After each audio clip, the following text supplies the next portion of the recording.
How did medieval France begin? How did this territory transform from the chaotic decline of Roman power through to the early Frankish expansion under Clovis? How did the early Franks fight for power, and how they resisted and defeated the largest Muslim empire the world has ever seen, leading to the rise of the Carolingian Dynasty? In this video, we will explore the period when key events in early French history took place, forming the backbone of what we know today as France. By the late 5th century, the complex Roman power structures and institutions which had existed for centuries in Gaul had now largely crumbled away. This was a new era, and one which presented ample opportunity for emerging powers to expand within the vacuum. The immediate aftermath of Rome's collapse saw a complex patchwork of powers, with the Visigoths occupying the south, Franks in the center and northeast, Burgundians in the Rhone Valley area, and Celtic Breton immigrants possessing much of Brittany. It was the Franks, though, who would most effectively capitalize on the situation. Originally from around the lower Rhine River region in Germany, their push west into Gaelic territory had accelerated in the late Roman era. However, it would take famed King Clovis I to more effectively unite these disparate groups, helping to form a more singular power bloc. His campaign would begin in earnest in 486 AD at the symbolic Battle of Soissons. Here, his Frank forces defeated Siagrus, the last Roman commander in Gaul. He would go on to battle against other local groups to increase the area of territory under his control. By 500 AD, this comprised most of central and northern France, not to mention large portions of modern-day West Germany and Belgium too. Paris was also established as the capital during this period, a title it would hold for most of the nation's history. Sights were next set on the Burgundian kingdom, much of which was brought into the fold as a tribute-paying region before Clovis finally turned to the well-established Visigoths in the south. This powerful rival Germanic group had established a kingdom with its seat of power in Toulouse from around the time of their sack of Rome in 410 AD. It was part of a larger and strategically significant territory which stretched from central France down to the Pyrenees and Mediterranean in the southwest. Clovis, keen to acquire the Visigoth territories and remove another enemy, would face Goth King Alaric II in 507 AD near Poitiers. Here at the Battle of Vouillé, a better-equipped Goth army was ultimately defeated by Frank forces, with King Alaric II supposedly killed in the melee by Clovis personally, which caused a breaking of the Goth lines. He now possessed the huge territory of Aquitaine, formerly known by its Roman name of Novem Populani, alongside the valuable city of Toulouse. The Goths, meanwhile, were forced south, first into the southern border regions of France, before eventually into Spain, where they would remain. This furthered a process of cultural separation along future national lines, as the exiled group of Goths would eventually help form the nations of Spain and Portugal over the coming centuries, France's future, culturally distinct neighbors. At the time of Clovis's death in 511 AD, he had transformed the Frankish power base in France, a broader area of control which now encompassed much of modern-day France, parts of Germany, the Netherlands, Belgium, and Switzerland. Of key importance, he had also embraced the Christian faith. He was one of the earliest Germanic leaders to convert after a period of much persuasion from his wife, the Burgundian princess Clotilde, who was a Nicene Christian. Clovis was initially resistant, especially after two of his sons fell ill shortly after his mother had them secretly baptized. However, he eventually came around, with dates of both 496 and 508 AD given for his conversion. The 496 AD conversion ties in with his victory over the Alemanni at the Battle of Tolbiac, and was popularized by chroniclers for its symbolic parallels to Constantine and his own conversion after the Battle of Milvian Bridge. Regardless of when exactly it occurred, his conversion was a significant event for the future nation. He was one of the few Germanic leaders of the period to convert to Nicene, or the accepted orthodox of Christianity of the time, with the majority of other Germanic groups adopting the Arian variety of the faith. This further predisposed the Roman Church towards him and helped cement the Franks as natural allies, as well as secure his wife a sainthood. It aligned him with the variant of the faith of most of his Celtic Romano subjects, and it also established the religion as a state norm for an area encompassing much of modern-day Europe. The alliances he built with the church would ultimately help legitimize both Frankish rule and the future nation of France, not to mention mark a key development of this national trend of Christianization at all levels of society. However, despite Clovis's strengths, the Germanic inheritance model split holdings between all sons as a custom of old Salian law.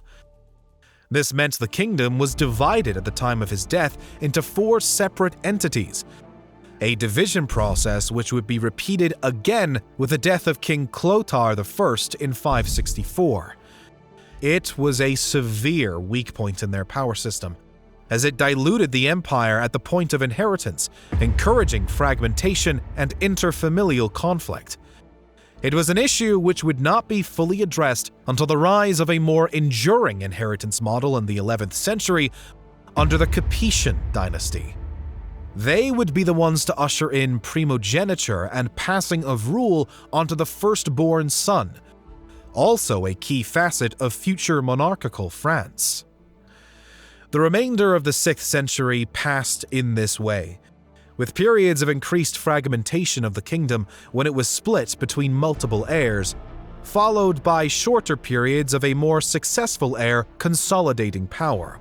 One such example of this is Clotaire II, who, in co-rule with his son Dagobert, are regarded as the last ruling Merovingians before the rise of the figurehead leaders without real power. Clotaire was responsible for the Edict of Paris in 614 AD, an important collection of legislation which attempted to strengthen the state, church, practice of law, and also rights of the aristocracy. It would, in turn, help cement the early feudal system developing through this period by confirming the privileges of aristocratic landowners. Militarily, the rebelling Saxons in the northeast were defeated in 622, and their territory brought back into the kingdom, while Dagobert would bring most areas under his sole rule. It's also in this period that we see the first writings by Neustrians, that is, the northwestern Frank kingdom, in which they refer to their region simply as Francia. This is in distinction to the Austrasian kingdom, which sits in much of what is modern-day West Germany and up towards the Netherlands and North Sea coast. These linguistic signs show broader cultural divergence emerging in the region, which would ultimately give way to more modern European national distinctions. As the Merovingian dynasty's central authority waned through the 7th century, regional autonomy grew. Clovis's unifying power had long since faded, and many local rulers and nobility had begun to act independently, establishing their own laws and customs. This served to further fragment the realm. Coinciding with the decline of central authority, the period also saw the emergence of a new hierarchical labor and social system, particularly in rural areas. This system was polarized between an increasingly small proportion of landowners and the majority of serfs. Many local elites had been consolidating their control over huge estates, essentially establishing ownership of land previously held in the commons. This bound serfs to the landowners and barons, exchanging their labor or rent, often alongside military service, in return for the right to use an area of land. These evolving relationships between the two groups were the foundations of feudalism in France, a system which would remain in place until the Revolution nearly 1,000 years later. Directly connected with the Merovingian decline was the increasing importance of a role known as Mayor of the Palace. This was a position at the head of a ruler's court, managing all of its aspects, with each territory of the realm having its own. However, as kings slowly became little more than figureheads, it was the mayor of the palace role which often took the reins of power. This was the case with Pepin of Herstal, a significant figure who, after 7 years spent in this very role, moved to acquire power for himself over the broader realm. His move was achieved with the help of victory at the Battle of Tertry in 687 AD, when he defeated a rival power base in Neustria. Herstal was also significant as the first from the Carolingian Dynasty to rule the Franks, and start of the lineage which would produce Charles Martel, Pepin the Short, and Charlemagne. After a period of civil war, now near customary between the competing inheritors, it was Charles Martel, one of Pepin's illegitimate sons, who would take the role of Duke and Prince of the kingdom in 718 AD. Though initially focusing on defeating the Saxons who had invaded in the northeast, he would soon be faced with an external threat of greater magnitude. You see, in this transitionary period between the two dynasties, another empire had been on the march, that of the Islamic Caliphate. By the early 700s, following its rapid capture of North Africa, it had now taken almost the entirety of the Iberian Peninsula. The Franks, alongside Odo the Great, who ruled in the semi-independent Aquitaine region, were faced with an unfamiliar threat in the form of these Islamic forces who sat just south of the Pyrenees. They would not remain behind the mountain range for long, and in around 718 AD began expansion into the province of Septimania, which travels up into south-central France. Ostensibly, they came to remove the Visigoth nobles who had fled there following defeat in Iberia, but just as many empires before them, also to capture the strategic Mediterranean coastline, which included gems such as the ancient port city of Marseille.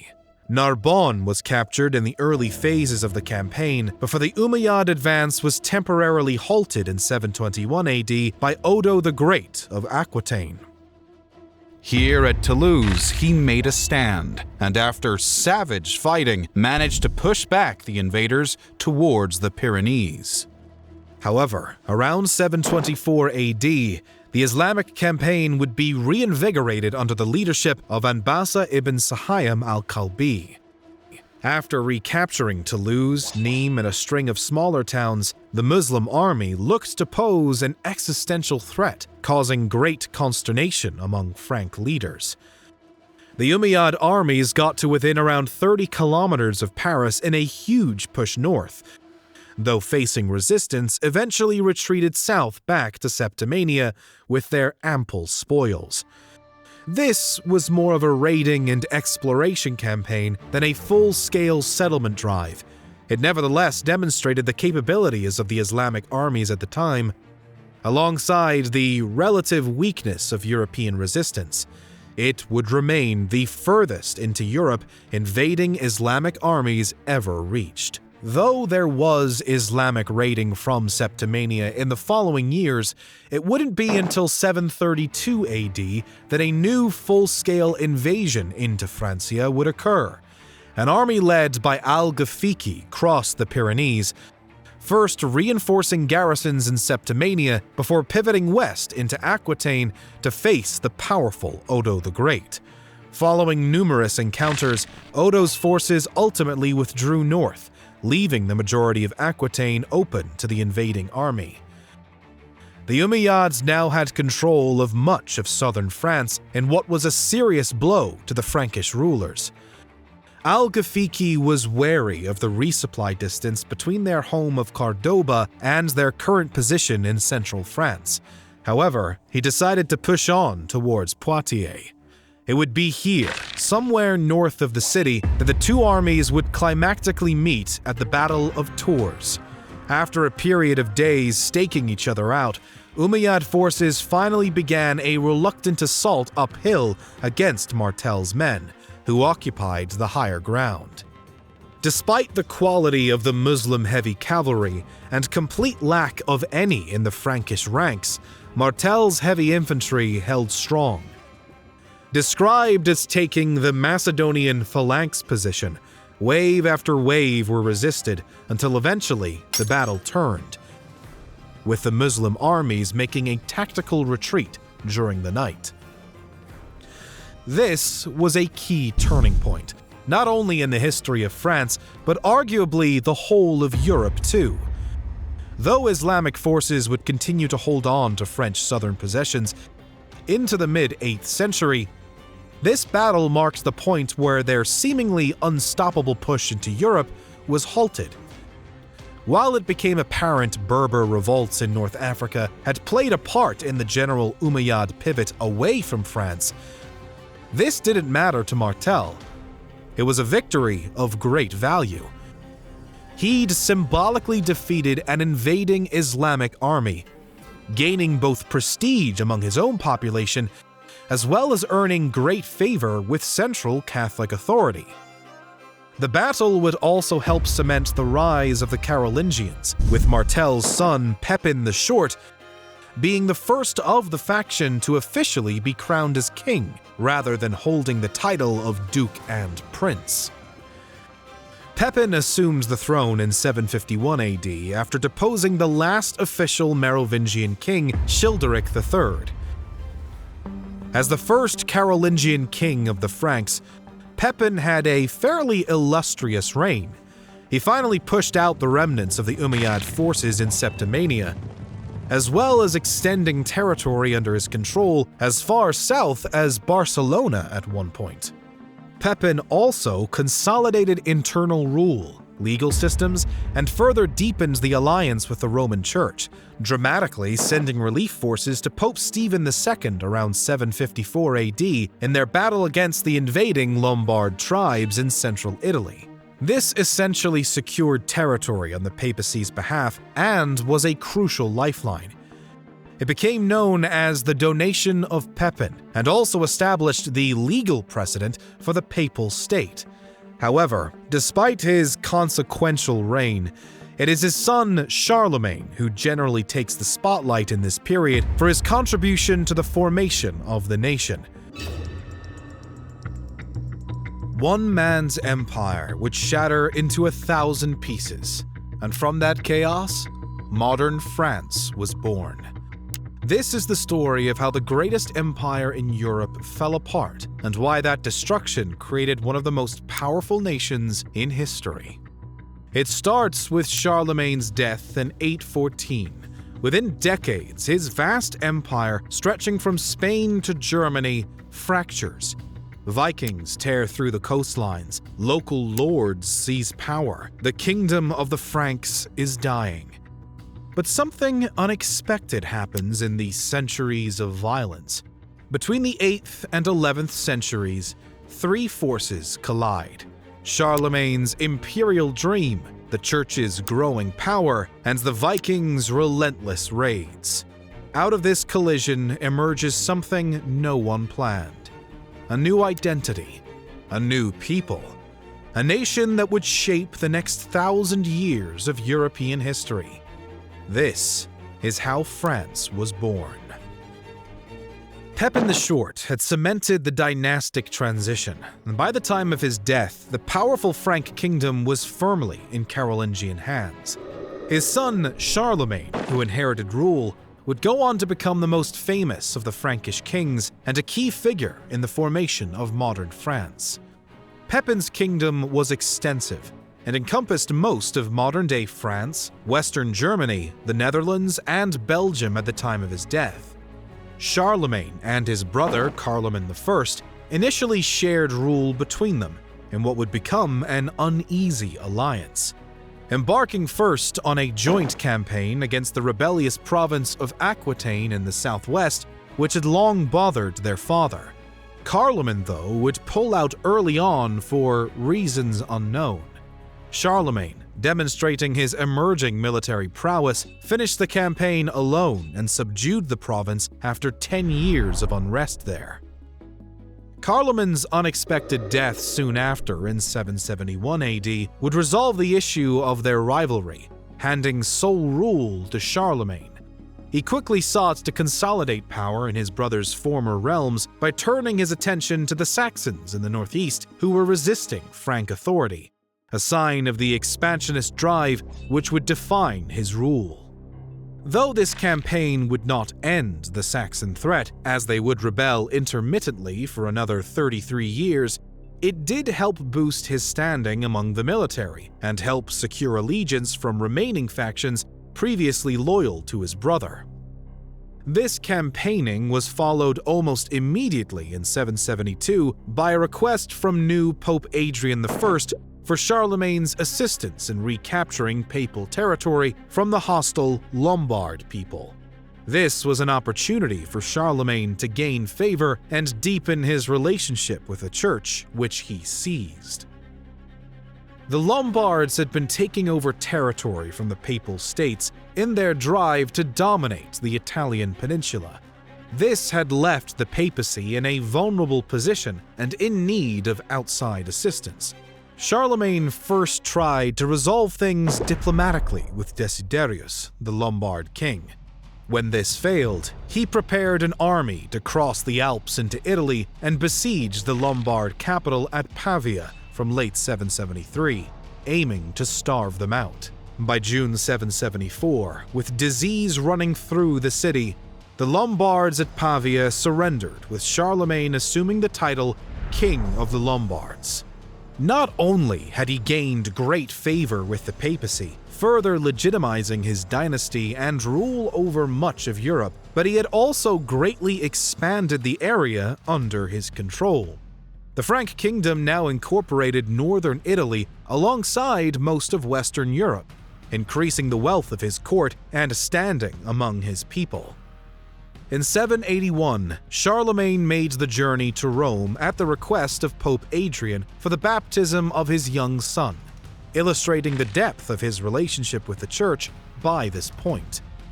In Rome, the young Carloman was baptized and renamed Pepin, alongside his brother Louis. Both toddlers were then crowned by the Pope and given the titles King of the Lombards and King of Aquitaine, respectively. In part a debt of gratitude by the papacy, but also recognition of Charlemagne's power. Much of the next years would be spent dealing with the Saxons again, who, under their new leader Widukind, had started mounting attacks on Frank positions in Saxony. This led to some of the most brutal recorded actions of Charlemagne's rule, when he had up to 4,500 Saxon prisoners beheaded in reprisal at the massacre of Verdun. This was followed by years of high-intensity campaigns which proved successful in putting down the resistance. The revolt ended in 785 with the surrender of Widukind and his conversion to Christianity, with Charlemagne acting as godfather. Into the 790s, and Charlemagne's focus was increasingly internal. He organized a council in Regensburg in 792 to try and deal with the religious controversy of the time known as adoptionism. This was followed in 794 by another in Frankfurt and shows an increasing role as a central Christian authority. This was a significant transition away from earlier Frank rulers and became standard practice for all future monarchs of France, as expressed in the divine right of kings concept. This position as sole legitimate Christian emperor of Europe was bolstered further in 800 with his coronation in Rome. Carried out on Christmas Day by Pope Leo III, Charlemagne was declared Imperator Romanorum, or Emperor of the Romans, the first to hold the title since the last Roman emperor in the West, Romulus Augustulus, more than 300 years prior. This was a key turning point in both the history of Europe and the future nation of France, as well as creating the idea of a successor state to Rome in Europe. It would also help cement Charlemagne's place as a national reference point and symbol for the nation for centuries to come. Alongside his military expansion, the reign of Charlemagne had also seen a remarkable flourishing in the arts, law, architecture, and other areas of civil society. The period was known as the Carolingian Renaissance and reached its peak in the 9th century. It revived the great classical works of ancient Greece and Rome with a new network of religious and educational institutions. To illustrate the scale just in the architectural area, Charlemagne's reign alone saw over 400 monastic buildings, 100 royal residences, and 27 new cathedrals built. This would have been a drastic reshaping of society across areas of modern-day France under Frank control. The last period of his reign was spent in relative peace, though campaigns did continue against the late Saxon resistance and a new front against the Danes further north. He was more of a statesman in this period, though, not leading campaigns, but rather establishing diplomatic channels with various external states and building alliances, which included hosting numerous ousted Anglo-Saxon kings for periods at his court. This interesting development also indicated a transition towards more medieval diplomatic models and practices between nation-states, an area again where Charlemagne was a trailblazer.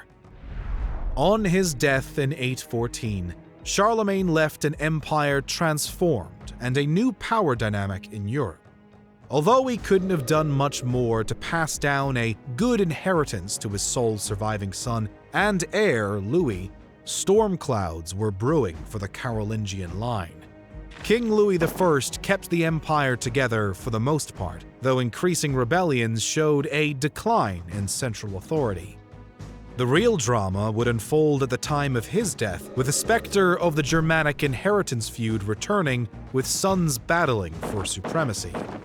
In the Treaty of Verdun in 843, the sprawling empire Charlemagne had worked so hard to unite was divided between Louis's three sons, Charles, Lothair, and Louis. This created three new territories referred to as West, Central, and East Francia. Although a blow to Frank unity, it was also a key stepping stone towards the birth of modern France, as the region of West Francia, ruled initially by son Charles II, corresponds quite closely with the nation's modern borders. As the Frank Empire was weakened through its own internal problems into the 10th century, there were also deadly new external threats. Primarily among these was the arrival of Viking raiders. These fearsome warriors, who traveled from their homelands in Scandinavia in fleets of efficient longships, had first started to make their presence felt in 799 during the reign of Charlemagne. Initially, it involved groups from just Denmark. However, in time, they would expand to include Norwegians as well. Low-level raiding alternated between the French and English coastline during the period. The scale of the attacks would escalate into the middle part of the century, with the Vikings making use of the instability within the kingdom around the time of the Treaty of Verdun to launch their first attack on Paris. In 843, they successfully occupied and plundered the city, only retreating when King Charles II paid a ransom of around 2,500 kilograms of gold and silver. Viking raiding would continue intermittently over the next decades, contributing to the woes of West Francia and a series of short-lived kings.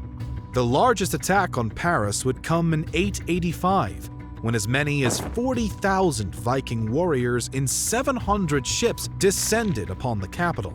Despite having only hundreds of fighting men at his disposal, the valiant Odo, Count of Paris, would nonetheless mount an effective defense. The siege was held for nearly a year, until the arrival of King Charles the Fat, who, to the population of Paris's dismay, allowed the Viking forces to continue up the Seine to raid Burgundy. While not the last of the significant Viking raids, this attack on Paris was key, as it elevated Odo, a proto-Capetian from the Robertian dynasty, to the throne 2 years later, in large part through the glory he gained in the defense of Paris. It would effectively help transition power away from the fading Carolingians, as well as cement a national sense of resistance against the invading force. Through the period of the Viking raids into the 10th century, power was increasingly decentralized in West Francia. This was likely in part a response to the external threat, but also the waning authority of Carolingian kings. As a result, local nobility and barons often held effective regional power, with the king more of a figurehead. The territory of West Francia was made up of a series of duchies, such as that of Aquitaine, Brittany, and Anjou. This decentralization was accompanied by the growing dominance of the serf labor system and early feudal land use model, where a nearly indentured class of peasants scraped a living off the land of wealthy barons. This fragmented power map presented new challenges for the Robertian dynasty, which had taken over the reins from the Carolingians. Odo and his brother Robert I had given way to Hugh the Great, who in turn would hand over rule to his son, Hugh Capet. A respected noble from Ile-de-France, he was the first king from the House of Capet, and key figure in the next chapter of early French history. Capet assumed power facing this challenging situation. Many duchies were effectively independent, and territory directly under his control was small. Nonetheless, he made attempts to pull back control from regional authorities to the center. This was a tussle which would last centuries, but ultimately lead to the emergence of the more modern state. He had also established his Capetian Dynasty as the ones who would oversee this process, ruling directly through descendants until 1328 and a France at the height of the medieval era. Helping to cement this new house's early hold on power was the long reign of his son, King Robert II. Ruling as sole king from 996 to 1031, he oversaw important reforms which helped build out the state, as well as overseeing a period of economic growth. Portrayed as a particularly pious figure who could work miracles, he deepened the relationship between monarch and religion. He also contributed to the rise of the Peace and Truce of God movement, a mass peace movement aimed at reducing societal violence in the region of Western Europe during the period. The process of trying to pull power back towards the king, away from barons and nobles, continued through the remainder of the 11th century under Robert's son, King Henry I, and grandson, King Philip I. Although it wouldn't be until the 12th century that Capetian royal authority was more generally accepted, there is no doubt the work towards this point was underway. West Francia became ever more pious, in line with the general heightened zeal of the millennial era and anticipation of many spiritual events, including the apocalypse and return of Christ. This zeal can be seen expressed in the Reconquista movement in Spain, which was gathering pace through this period and heavily participated in by French nobles, but also in the start of the First Crusade in 1096. It was at the Council of Clermont on French territory that Pope Urban II gave his rousing call to arms, which began mobilization for the crusade. As the 11th century drew to a close, West Francia was increasingly defined as a nation. It was a kingdom transformed from the situation even in 800 AD, with the once monolithic Carolingian Empire now divided up into territories more closely resembling the states of modern Europe.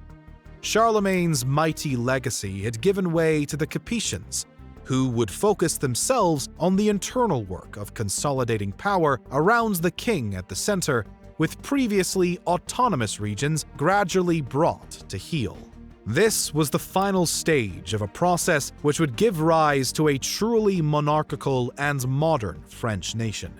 Though it wouldn't be until the following high medieval era that it would fully emerge, the foundations had been laid during the time of Charlemagne and his Capetian successors. Since we started this channel, we have been obsessed with historical maps. Since some of you might like maps as well, we created a few products for you. High-resolution downloads and museum-quality prints. Go to knowledgeia.co and have a look. If you want to own one, use my code in the description below.